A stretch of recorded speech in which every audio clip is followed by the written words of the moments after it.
You ask Tiger to solve. This deals with linear equations with one unknown. The final result is x equals 27/4. Let's solve it step by step. Simplify the expression. Expand the parentheses. Simplify the arithmetic. Combine like terms. Group all constants on the right side of the equation. Add 4 to both sides. Simplify the arithmetic.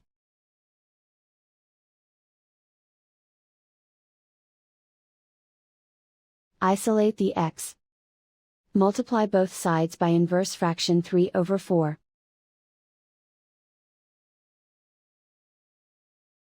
Group like terms.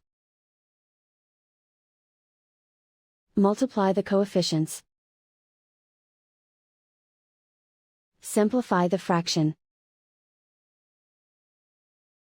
Multiply the fractions. Simplify the arithmetic.